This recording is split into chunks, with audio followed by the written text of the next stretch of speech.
Hello, and welcome to another episode of My Two Cent. My name is Paul Emerson, and I'll be giving you my 2 cents. Today's topic is going to be Numberline and the indefinite system. So, I have a working theory of everything that I've been developing for a few years now.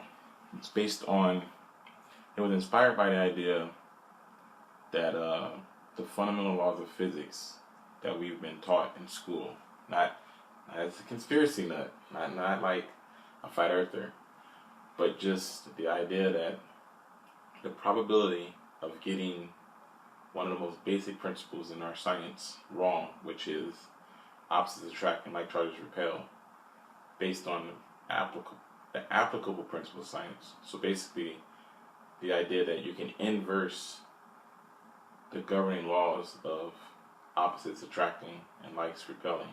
So we're taught opposites attract, right? The inverse of that would be that opposites repel and likes attract. Playing around with that thought experiment in my head because I couldn't understand how hydrogen. So in okay. So this whole thing is based on this idea of this charged particle, and the charged particle has it's a neutral atom. So it's the charge. I call it the charged neutron. And the charged neutron embodies both the positive and the negative components of electromagnetism. That's what makes it neutral. So the division and separation of the charged neutron gives rise to protons, electrons, and everything else. Now, with those, you have a hydrogen atom and you have an electron. This is basic chemistry. We've been shown proofs that electrons orbit around. I know they don't orbit. We've been shown proofs that electrons orbit around protons. It's through this orbit that the valence electron chemistry is shown, and that the nuclear core of nuclear physics is shown. So you have all these protons and these neutrons in the core of the atomic nucleus, and you have the valence electrons in orbit around the atoms. The problem that science has never really truly addressed, they just kind of threw an answer out there to satisfy everyone, is it's never observed that the negatively charged electron being attracted to the positively charged proton ever collide. The electron orbits and never spirals into the atom. That's not to say the electron never enters the atom. That's to say that it's a very stable system.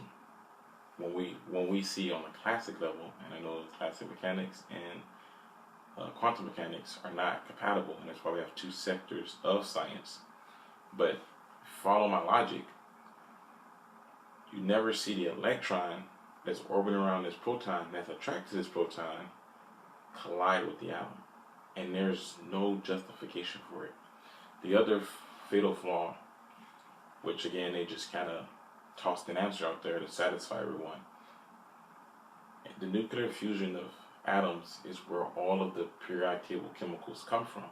So protons, so hydrogen and helium formed after the Big Bang, mostly hydrogen. The hydrogen is manufactured through nuclear fusion inside of the inside of the cores of stars. So you take two hydrogen atoms, you make helium. Scientists found helium through visual spectrographs. The first discovery of hydrogen was done by just observing the light spectrum of sunlight, because it's not easy to find on Earth. There's no free there's no free helium in Earth's atmosphere. So because of this, when we did experiments where we would separate gases from the atmosphere, we could separate gases all the way down to hydrogen because it's abundant in the water, but we never actually discovered in our atmosphere naturally free elements of helium. Helium wasn't discovered as an element until it was found in the visual spectrum of sunlight. Now, with that being said, when scientists measured the weight of helium, they discovered that it had 4 times the mass of hydrogen. but it's supposed to be twice as complex. And the point I'm making, and what I mean by that twice as complex, is we have lithium. Lithium is 3 times as complex as hydrogen. Lithium's a metal, hydrogen's a gas. There's a difference in weight. Okay, we don't really understand why. Well, once we had the gap filled with helium, it's like, okay, helium has 2 protons like hydrogen, but it's 4 times as heavy. Why? Oh, we'll throw neutrons in there. We'll just say that there's neutrons in there, and they're giving it more mass than they're supposed to be. And they're like, okay, I guess that makes sense because the mass is there, it's just undefined and unaccounted for. So we'll do that. And then as they continue to explore the atomic chemistry, they found that statement to be true. They found that, hey, atoms actually do have neutrons. So the neutrons give atoms more mass than just the protons alone. And that accounts for all of the different instabilities that we see in our chemical compounds. Problem is that while nature may be showing us validity for our algebraic expressions, our order operations is still wrong because we still haven't clearly explained how we go from hydrogen to helium. How do you go from 1 proton and 1 electron to 2 protons, 2 electrons, into neutrons? Where did these neutrons come from? Now, they'll give you a very complex roundabout explanation as to how a proton can lose its positive charge and then it becomes neutral, and then from that it can form and bond with the atomic nucleus of other elements and form helium, right? But when I say that the charged neutron is a neutral atom because it embodies both the positive and the negative charge, that's considered bad science or unscientific, because I'm saying that if it has both, there is no state in our classic science, in our classic mechanical level, where we see monopolar or anything other than gravity. But when we're told that the atoms are monopolar, we just accept it. We just say that, okay, electrons are negatively charged and protons are positively charged because that's what science says. So if we're accepting these things at face value, why not entertain a different position? Why not? Why not just entertain it? And that's pretty much where infinite indefinites come in, because I'm probably wrong. I'm sure the science is out there to disprove me, but because science has become so institutionalized, no one's even willing to do the work to show proof as to how my position is incorrect.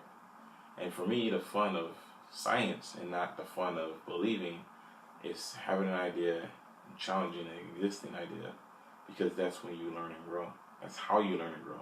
That's how you evolve mentally as an actual member of the human condition. So I won't go into how to charge a neutron works because this video is not about that. It's about Numberline. I just wanted to explain the principles of the indefinite system because, as I've said before, all these videos are foundational proofs moving into a more complex understanding.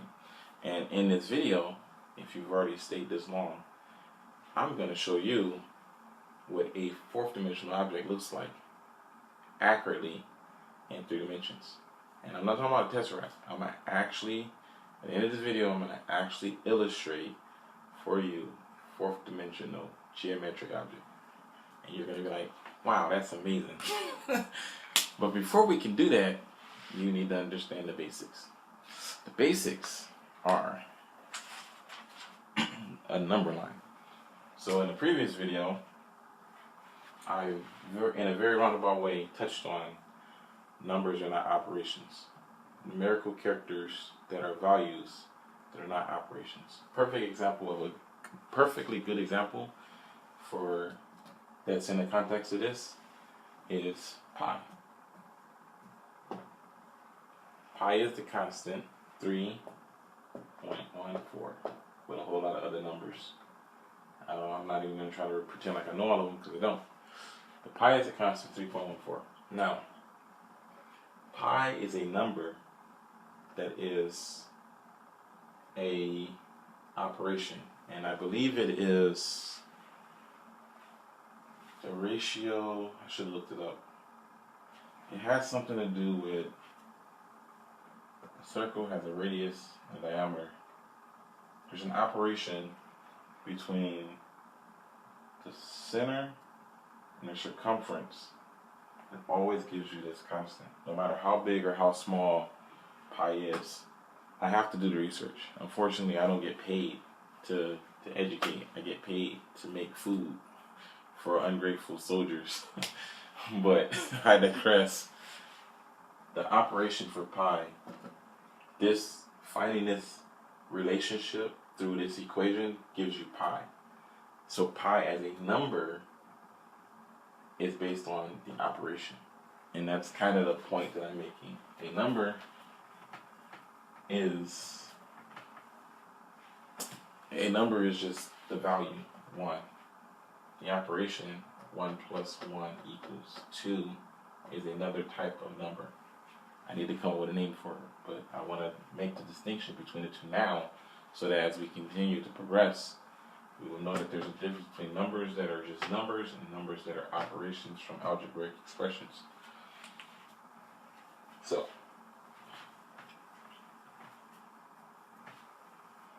moving on.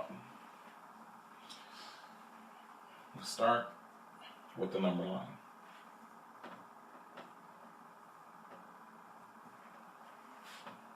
Any number that is written is considered to be a whole number. Any number with a decimal point is considered to be a decimal and or a fraction, with a fraction being a reiteration of what I just covered with pi. Because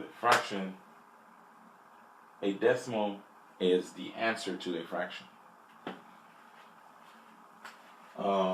Negative numbers, which as you can see here, is important for understanding the principles of a number line. Number lines are considered real numbers. Numbers on a number line are considered real numbers. So this is a real 0, whereas 0 is not necessarily an imaginary number. I'll explain what that is later. But 0 on its own is, we'll use the term abstract, because there's going to be abstract numbers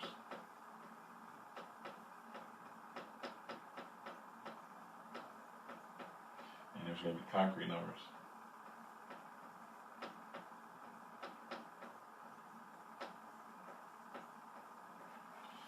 Abstract numbers are going to be idealized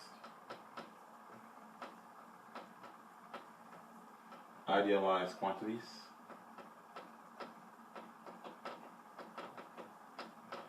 and concrete numbers are going to be materialized quantities.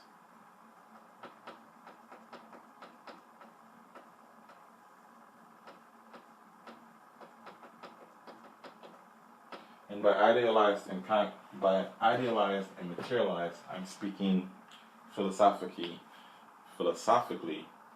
about idealism and materialism, and not philosophically in the sense that materialism means going out and getting money and cars and fornicating and doing drugs. Not materialism that is described in religion as the opposition of God by indulging in just being a human being. Materialism implying that the most fundamental components of existence are those things which are real, and that from the real we get thoughts and ideas. Idealism in philosophy is the latter. It's the belief. Sorry, not the belief. We won't use belief. It is the understanding that the only things that exist are our thoughts and ideas. And from our thoughts and ideas, from our perception, all things come into manifestation. All things become real and material. These two principles are counter-reflecting of each other. This one is more empirically stable than this one. And the reason why is because when I die, my thoughts and ideas will vanish from this world, from this existence. But the materialism of this existence will remain here. If humanity dies as a whole, we are too arrogant. We are so arrogant, we believe that the death of humanity is the death of existence. But animals and nature have been here a lot longer than we have. If humanity vanishes tomorrow, this entire universe will continue without us. If the entire earth is destroyed tomorrow, without any conscious beings on earth, let's say that humanity exists as the only, let's say that earth exists as the only place in this universe with sentient life. This universe's existence, in my opinion, is not dependent upon the perceived perception of the finite life that lives on this planet. This whole entire thing that we call reality and existence is not dependent upon our observation of it. The universe is self-observing, in my own opinion, as my own understanding and reasoning goes. The universe perceives itself and manifests its own existence. And you can say that it's idealism that gives rise to materialism, but you cannot ignore the fact that the materialism has to be superior to the idealism, and because of the simple fact that it is through this that we arrive at that. Because if I think something, it isn't so until I make it so. So without ranting and raving too much into philosophy in the middle of a math discussion, I'll try to get back on topic. So we're going to have abstract numbers and we're going to have concrete numbers. And the reasoning for this is because this number line, is it abstract or is it concrete? Is the number line on this page abstract or concrete? Now, if I get a ruler, and I ask you the same question because the ruler is comprised of materialism and the units on it are defined by their actual spatial locations in space and or time, then I ask you again, is the number line abstract or concrete? Are the values on the ruler, which are absolute and constant throughout all of reality, so long as this piece of material that exists in this world, materialism, as long as it exists and sustains its existence, the units themselves will never change. Even if space-time warps around this unit, this object, the scaling of this ruler will be constant with the warping of space-time. So the units themselves relative to the space around it would never change. The units would never change. So with all of that crazy rambling going on, is the number line abstract or concrete? Well, it's kind of both. Number line is always abstract until you define the units.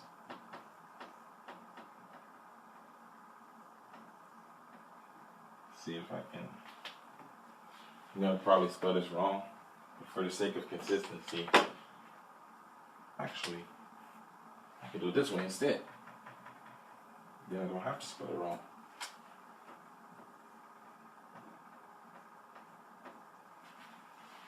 Boom. Now we went from an abstract concept to a concrete concept because the ruler have units in inches. I don't have a metric ruler. So now we have all of the units on this ruler are in inches. And now we have inches. And all of the units on this is centimeters. So from here to here is exactly equal to